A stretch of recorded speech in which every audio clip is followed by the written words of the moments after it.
بسم اللہ الرحمن الرحیم۔ السلام علیکم۔ سیکنڈ ایئر اردو سبق 2 کے ساتھ نالج وتھ کلندر کی جانب سے خوش آمدید۔ بچوں، آج کا جو ہمارا سبق ہے اس کا نام ہے سقراط۔ سقراط ایک بہت مشہور کردار تھا، آپ نے اکثر اس کے اقوال جو ہیں وہ سنے ہوں گے۔ یہ مضمون ہماری کتاب میں مہدی افادی اس کے مصنف ہیں۔ وقت جو صنف ہے وہ ہے مضمون ٹائپ، ایسے ٹائپ ہے، یعنی سقراط کے اوپر ایک چھوٹا سا ایسے جو ہے لکھا ہوا ہے۔ مضمون اسے کہتے ہیں جس میں حالات زندگی اور کارنامے وغیرہ بیان کیے جائیں۔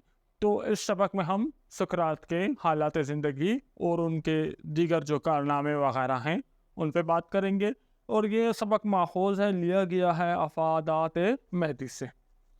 تو میری کوشش ہوگی اس ایک ہی ویڈیو میں مختصر سے مختصر ویڈیو بناؤں، آپ کو اس سبق کے بارے میں مکمل معلومات جو ہیں وہ فراہم کر دوں کہ آپ کو کہیں اور جانے کی ضرورت نہ ہو، آپ کا کانسیپٹ اتنا کلیئر ہو جائے کہ آپ جو ہیں پھر رٹا لگانے کی آپ کو ضرورت نہ پڑے۔ تو سبق کا آغاز سب سے پہلے ہم مصنف کے تعارف مہدی افادی اس کے تعارف کے ساتھ سبق کا آغاز کرتے ہیں۔ تو بچوں، سب سے پہلے ہم مصنف کا تعارف کرتے ہیں۔ 4-5 پوائنٹس آپ کو بتا رہا ہوں، آپ نے ان پوائنٹس کو اپنے ذہن میں رکھنا ہوگا۔ ان پوائنٹس سے آپ کا MCQ بھی آ سکتا ہے ایگزام میں، بورڈ کے پیپر میں، یا آپ کو ایسا سوال بھی آ سکتا ہے کہ مصنف مہدی افادی پہ ایک مختصر نوٹ لکھیں، تو آپ نے سارے پوائنٹس اس میں مینشن کرنے ہوں گے۔ کس طرح مینشن کرتے ہیں وہ آپ کی مرضی ہے۔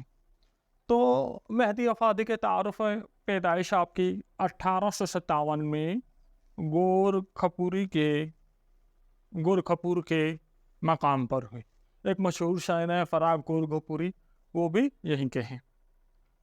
نام گھر والوں نے ان کا نام مہدی حسن رکھا تھا، بعد میں انہوں نے قلمی نام اختیار کیا مہدی افادی، اپنا نام قلمی نام، اب مہدی افادی کے نام سے مضامین وغیرہ یہ لکھتے تھے۔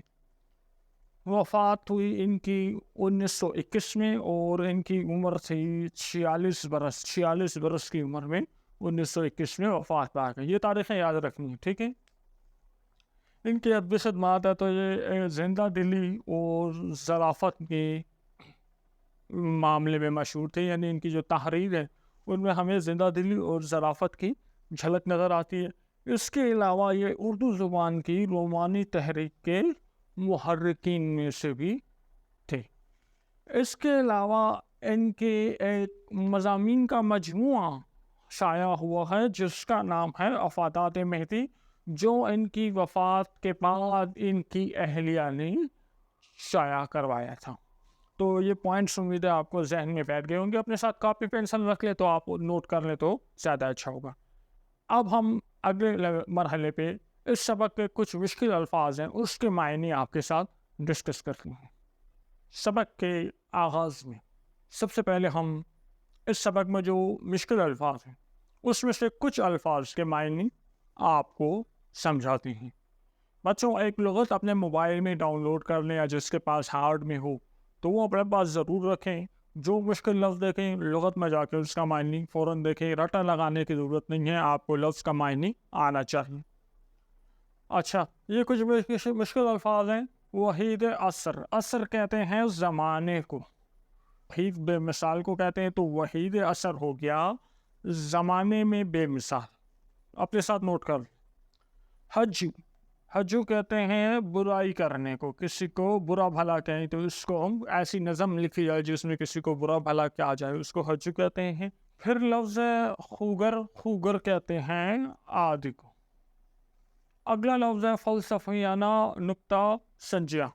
اب نکتہ سنجیہ کسی کی باریکیوں پہ بات کرنے کو کہتے ہیں، وہ فلسفیانہ یعنی غور و فکر کسی چیز پہ غور کرنے کو، تو اس پورے لفظ کا مطلب ہو گیا کہ غور و فکر کرنے کی باریک باتیں یا غور و فکر کرنے کی باتوں کی باریکیاں، ٹھیک ہے۔ جمادات، جمادات بے جان چیزوں کو کہتے ہیں۔ منشا، منشا کہتے ہیں مقصد کو۔